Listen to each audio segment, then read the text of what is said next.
Muy buenas noches a todos aquellos que se hallen del otro lado de esta transmisión. Hoy es domingo 21 de marzo del año 2021. Estamos haciendo la entrega número 56 de Comentarios de lo Real. Vamos a entrar por el lado de las noticias que tienen que ver con la actividad policial. Unos efectivos policiales en esta semana habían obligado a un hombre a borrar un video y lo golpearon incluso. Ese tema está siendo investigado porque toda persona tiene, o sea, los efectivos policiales no pueden requerirle a una persona que le entregue un video o que le borre un video a su celular. Eso solamente puede hacerse cuando hay una orden judicial. Así que es un procedimiento que no se debe aceptar. Pero en este tema de abusos policiales, la noticia impactante de la semana tuvo que ver con que un policía amedrentó a un adolescente y le obligó a huir. Después de decirle a un grupo que se dispersara, procedió a decirle, bueno, tienen 5 segundos para irse, sacar el arma y contar 5, 4. Los gurises se fueron. El padre de uno de los gurises fue a presentar la denuncia en la seccional 15, porque esto fue en la zona de la Rambla y Punta Carretas, por ahí. Y bueno, este funcionario fue sumariado y retirado del servicio activo, tuvo que entregar chaleco, antibalas, arma y demás. Ahora bien, vamos despacio porque tiene varias facetas esto. Primer faceta, si el funcionario realiza este tipo de actividad, constituye un tipo tal de falta que no puede seguir prestando servicio. Tiene que sumariárselo y separárselo del cargo. No me queda claro, porque no domino la normativa interna de la policía, si tiene que quedar fuera del cargo sin sueldo o fuera del cargo con la mitad del sueldo, pero no puede seguir trabajando ni siquiera en tareas de administración o de limpiar el piso de la comisaría. Así que eso aparentemente no ha estado bien hecho. Veremos qué sigue de las investigaciones de este tema. Pero además, después trascendieron dos cosas que tienen que ver con trascendidos de prensa. La primera de ellas es que en el mes de enero, este mismo efectivo policial habría hecho un disparo matando a un delincuente de 19 años, cosa que está en investigación. Había dos personas, este de 19 años que murió y otro que era otro delincuente, un menor, que estaban intentando hacer una rapiña.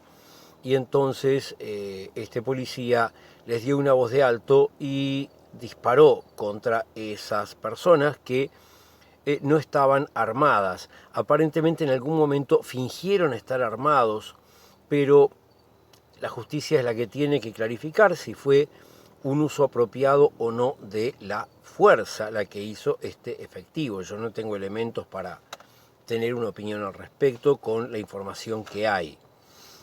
Pero lo más impactante fue cuando se reveló que este efectivo policial fue quien, cuando era un adolescente, en el liceo número 13 de la ciudad de Montevideo, había ido con un arma al liceo y hirió gravemente a Fiorella Buceta, que actualmente es edil por el Frente Amplio. Yo tengo alguna información por gente conocida mía que trabajaba en ese momento en el Liceo 13, de que justamente esta muchacha era muy amiga de él. No fue una cosa de voy con el arma y te voy a patotear y te voy a no, incluso tengo la versión de que él iba con el arma porque a él lo patoteaban y entonces cuando el hermano no estaba trabajando, él le robaba el arma, que el hermano era policía, él le sacaba el arma y iba con el arma del hermano al liceo y que de una forma imprudente, pero no intencional, fue que la hirió al punto de que Fiorella Uzzetta hasta el día de hoy sigue en silla de ruedas y no tiene solución esa condición física, al menos con el desarrollo actual de la ciencia. Entonces, en ese momento adolescente, fue internado en el INTERG, actualmente sería el INISA, en aquella época era el INTERG, por los datos que salieron publicados en la prensa cuando fue encerrado en el INTERG, recibió diversos malos tratos, además. Pasaron los años, salió del INTERG y en el año 2017 ingresó a la policía. Mucha gente dirá, ¿cómo se permite que alguien que hizo esto ingrese a la policía? Bueno, vamos por partes.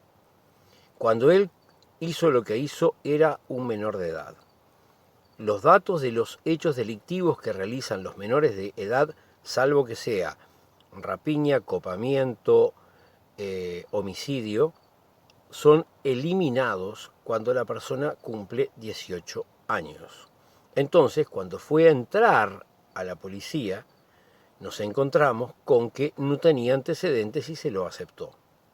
Lo que yo no sé, sinceramente, es si a los aspirantes a policía se les hace o no un psicodiagnóstico, porque es horrible lo que este hombre hizo, porque ahora es un hombre, pero antes fue un adolescente que pasó por situaciones difíciles y que cometió cosas difíciles con otros de las que supongo yo se sentiría culpable.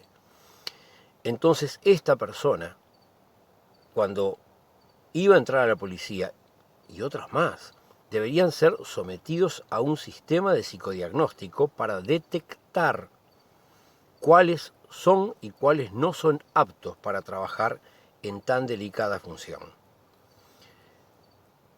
No tengo la información, no logré averiguarlo, hice algunas preguntas, pero no la tengo si eso funciona o no funciona. Por otro lado, tenemos que, para seguir dentro de la órbita de las cuestiones de seguridad, el alcalde de Dolores es investigado por delitos sexuales. Se le retiraron dispositivos informáticos de su vivienda y se le entregaron a la policía científica para que justamente determine si él tiene material que hablaría de delitos de probablemente abuso sexual de menores. También han habido en Colonia otros 2 casos que tienen que ver con abusos de menores que fueron procesados con prisión. Y por otro lado tenemos que hay en Colonia también 15 personas que fueron procesadas por tráfico de armas y de estupefacientes. Cosa que, bueno, es siempre bueno que a la gente que hace cosas graves se la lleve a la cárcel. Así que bueno, eso con respecto a estos temas. Vamos para el lado de otros asuntos. ACE. Se acordarán posiblemente que la semana pasada surgió que un integrante de Cabildo Abierto, el señor Montagno, se escribe, que estaba en un cargo jerárquico dentro de ACE, se jactó ante algún medio que llegó a la prensa de haber hecho ingresar a 135 personas a ACE y de haber montado una gran estructura. Bueno, eso derivó en que a él se le pidiera la renuncia, Cabildo Abierto lo defiende y ACE ha continuado la investigación y según la diaria, desvincularon a 30 personas de las 135. Según El Observador, desvincularon a 40 personas de las 135. Ambos dicen que además fueron desvinculados los jerarcas del SAME 105, del Hospital de la Costa y del Samboa, que estarían implicados en el proceso de aceptación de estas personas que entraron irregularmente a la función de la salud. Claro está que quien no hace esto es el presidente de ACE, el señor Cipriani, que corresponde a la coalición multicolor, pero no al grupo Cabildo Abierto, vendría del Partido Nacional, Y entonces Cabildo Abierto estaba muy molesto con Cipriani y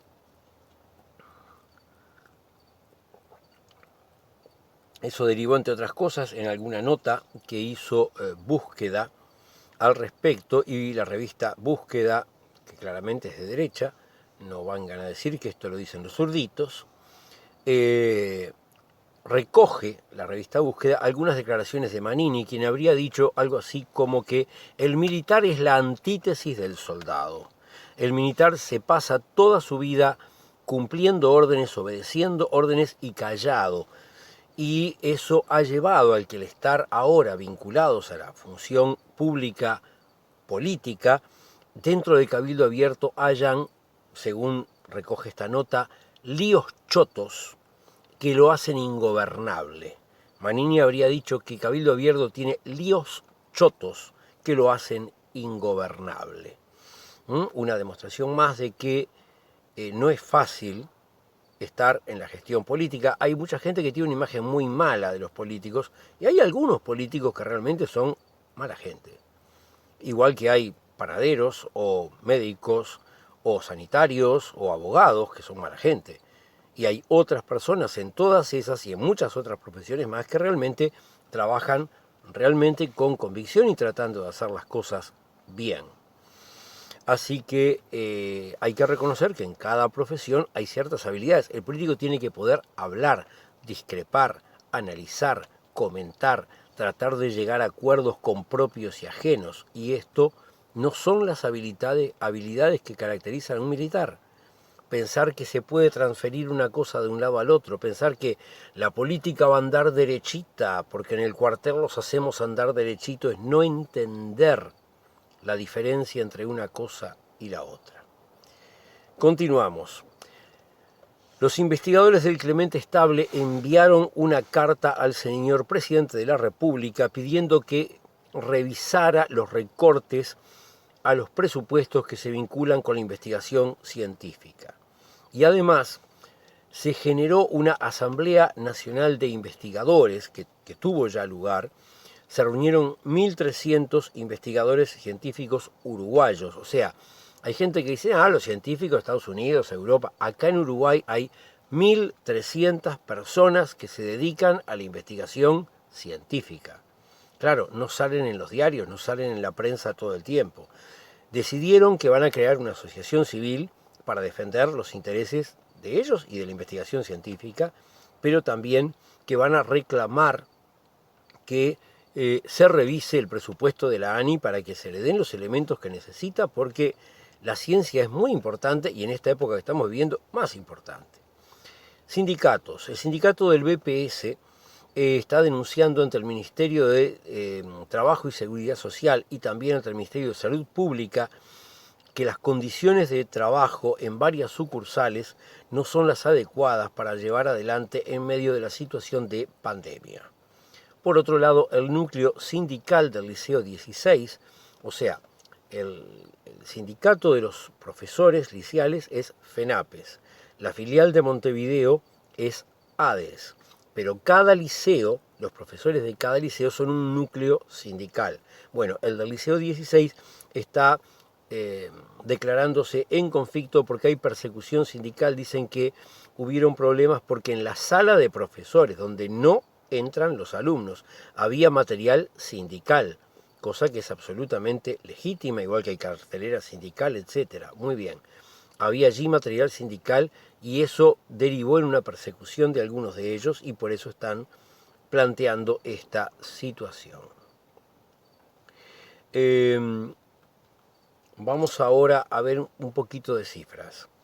El desempleo está en el 10,7%. Hay más informalidad y hay más subempleo, son datos oficiales. Hay que tener en cuenta que cuando se habla de desempleos lo que se mide es la cantidad de gente que intentó conseguir trabajo en el periodo que se mide y que no lo consiguió.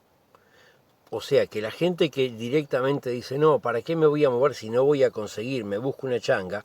No aparece en esta medición. Pero por otro lado hay más informalidad, esto es, hay más gente que trabaja en negro, con lo cual, por más que estén trabajando, no están teniendo los aportes a la seguridad social y generando los derechos que van a tener, pero a su vez desfinanciando a los sistemas de seguridad social, generándole mayor ganancia a los empresarios. Y además hay más subempleo, esto es, personas que tienen tareas que están por debajo de sus capacidades o que podrían trabajar en forma de tiempo completo y trabajan solo un poco. Todo esto va marcando que el panorama es malo. Y por otro lado, una investigación de Opción Consultores y la Universidad de la República marcan que el 71% de la población del Uruguay ha sido afectada desde el comienzo de la pandemia por situaciones que lo perjudican en lo laboral y económico. Hablando de cosas que son un perjuicio, bueno, un perjuicio es que el intendente de Maldonado, el señor Antía, decidió dejar de entregar materiales de construcción que se entregaban a las personas más necesitadas dentro de un programa que tenía la Intendencia de Maldonado. Bueno, no va más, no les damos nada, arréglenselas, porque como estamos en un momento próspero y sin problemas, que los más necesitados se las arreglen. Caramba, señora Antía, ¿ahora va a cortar los apoyos para la gente que quiere construirse una casa? No, pandemia, pero aparte viene el tiempo frío. La gente que está necesitando construirse, ahora le dice que no. Bueno, por otro lado tenemos que hay una planta que se está proyectando para construir una planta potabilizadora en la zona de Arasatí, en el departamento de San José. Esto ha suscitado una cantidad de cuestiones porque hubo un plebiscito que establecía el monopolio estatal de los temas del agua. Los defensores de la planta dicen que hay una fórmula jurídica con la cual eso está bien, pero los que están en contra de eso, los que estuvimos apoyando el plebiscito que garantizaba el control monopólico estatal del agua, indicamos que no, que está violando la reforma constitucional del agua. Por otro lado, la zona donde se lo quiere instalar es una zona donde el agua del Río de la Plata suele tener una enorme cantidad de cianobacterias. Esas bacterias que el agua queda verde, que queda muy bonito, a la vista está precioso, pero no es saludable para tomarla o algo de eso. Bueno, tal vez lo puedan purificar. Tienen que hacer más trabajo. Ahí lo van a hacer justo. ¿Esa es la solución para los problemas de agua potable para la zona metropolitana? Bueno, vamos ahora sí finalmente a los temas de todo lo que tiene que ver con, dos temas, ¿no?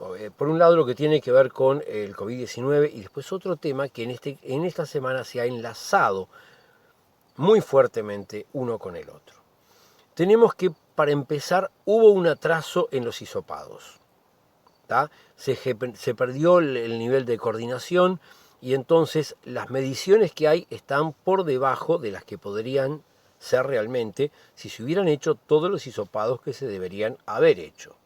Por otro lado, como resultado de la situación con el COVID, se han estado postergando cirugías que estaban coordinadas, lo que varias veces señaló gente del GACH y lo que muchas otras personas hemos señalado. Por cuidarnos del COVID, estamos descuidando de otras dolencias que tienen mayor riesgo de mortalidad. Está muy bien cuidarse del COVID, pero hay que cuidarse de otras cosas. Y está muy bien cuidarse del COVID porque el COVID es una enfermedad de baja letalidad. O sea, se muere poca gente con respecto al mundo de la gente que se contagia. Por lo cual no hay que apelar a las estrategias del miedo, sino de la razón y de la serenidad. Pero es sumamente contagioso, con lo cual hay un riesgo de generar un congestionamiento de los CTIs al punto de que termine viniendo alguien por cualquier otro problema y le digamos no hay camas, están todas con los de COVID. Entonces, ese es el riesgo, la saturación del sistema de salud. Muy bien. Entonces, el gobierno había creado una cosa, el Grupo Asesor Científico Honorario, GACH, el cual propone medidas y propuso, por ejemplo, que se suspendiera la presencialidad en secundaria y otra cantidad de cosas más, pero el gobierno no le hace caso. El gobierno al principio de la pandemia, cuando los números le salían bárbaro, ponía el Gach por delante, lo mostraba todo el tiempo, hablaba maravillas de él y somos crack. Cuando los números le empezaron a andar mal, el gobierno empezó, es culpa de la gente, es culpa de las marchas, es culpa de esto, nunca culpa de ellos. Bueno, y ahora el Gach, cuando el Gach empezó a decir, pero muchachos, le estamos diciendo lo que tienen que hacer y hacen cualquier otra cosa, le tiramos al costado al Gach, no le damos más bola. Muy bien, entonces, ¿qué pasó? Pasó que el gobierno tomó algunas medidas nuevas o reiteró algunas medidas viejas para intentar parar el crecimiento. Porque, ¿qué pasa? Tenemos al viernes pasado 160, o sea, yo tomo, reitero, hoy es domingo, pero yo tomo los datos de los viernes para poder hacer una buena comparación. Entonces, al viernes pasado habían 165 personas en CTI por COVID-19. 165 personas suponen un 60,8% más de gente que la semana pasada. Es el mayor incremento en una semana. Probablemente el incremento sea tan grande porque como hubo un atraso en los hisopados, se debe haber quedado flojo la medición pasada y haberse amontonado al regularizarse, ponerse al día en esta semana. Pero de todas maneras es un crecimiento enorme. Si el crecimiento sigue siendo enorme, vamos a terminar con la tan mentada y tan temida saturación. Por eso es que hay que cuidarse razonablemente, con racionalidad, sin temor, sin pelearse en las redes sociales y decir que el otro porque no nos cree es malo o cosas por el estilo. No, hay que apelar a la responsabilidad, pero no hay que demonizar a los demás.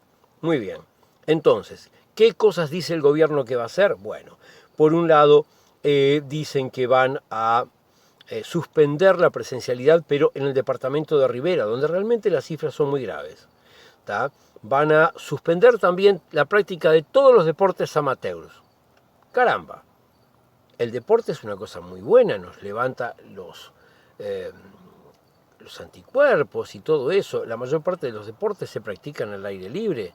Los deportes amateur además se realizan con un enorme esfuerzo por parte de la gente que los practica, que gasta su tiempo, su dinero.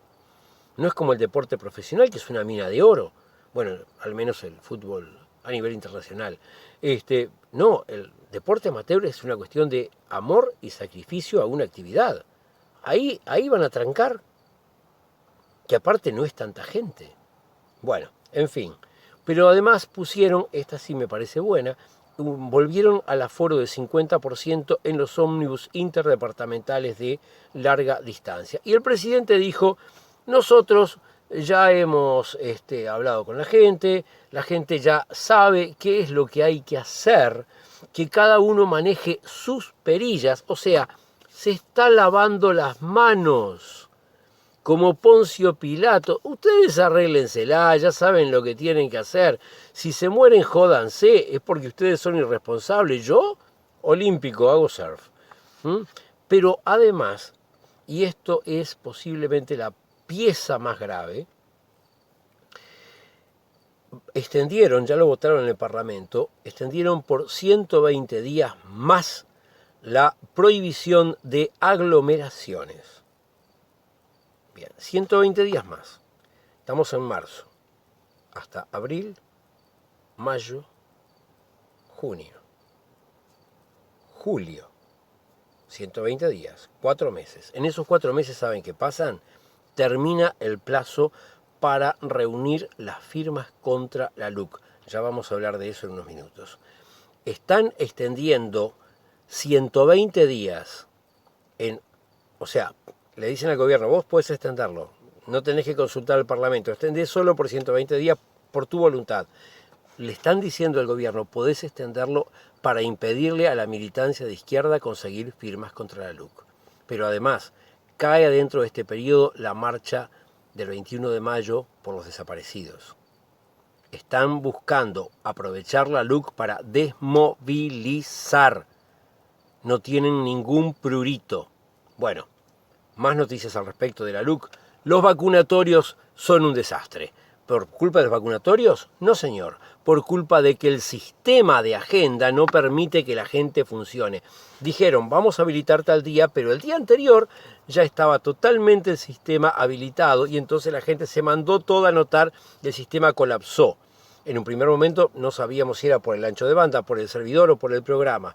Pero al final, después de toda una semana de todo el mundo tratando de agendarse y no pudiendo, resulta que el gobierno tuvo que pedirle ayuda a una empresa informática uruguaya, que es una empresa de primer nivel internacional, se llama Genexus, está ahí en Avenida Boulevard Artigas, y pues por suerte aparentemente Genexus les armó algo como la gente, y por ejemplo yo hoy pude registrarme, estoy esperando que me digan cuándo me va a tocar, todavía no me llegó el mensaje, pero esperemos que Genexus les haya arreglado, porque esta gente que decía alegremente, tenemos un plan, va a andar todo bien, tuvieron un montón de tiempo para armar un plan, para armar un sistema de agenda, para armar un sistema de agendado, que aparte iba de las 8 de la mañana hasta...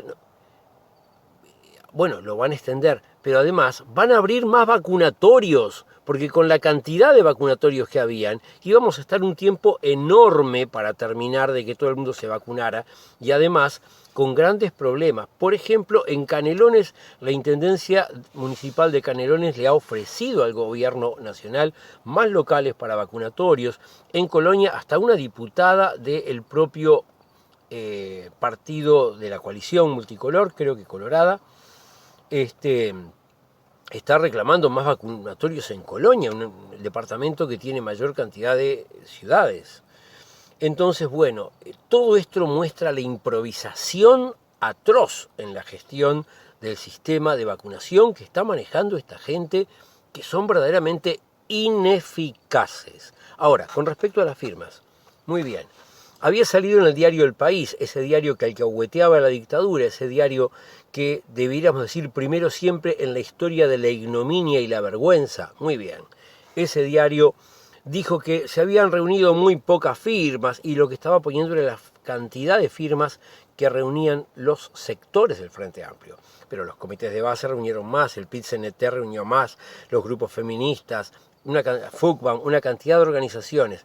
En este momento la Comisión Pro Referéndum habla de que hay 252.720 firmas. Hacen falta 3 veces esto. Hay que duplicar, hay que conseguir el doble de firmas que las que se consiguieron. No es imposible. Gente, a votar. Si tienen amigos, a pedirles la firma. Si no tienen, bueno, si ustedes no tienen en este momento, cuando ven el video, firmado su sistema, su planilla, si quieren firmar, comuníquense conmigo, yo voy a averiguar en algún lado, voy a conseguir planillas y nos manejamos por mensaje y se las hago llegar de algún modo. Hay que conseguir las firmas, hay que completar esta tarea, hay que derogar la LUC. Hasta la semana próxima.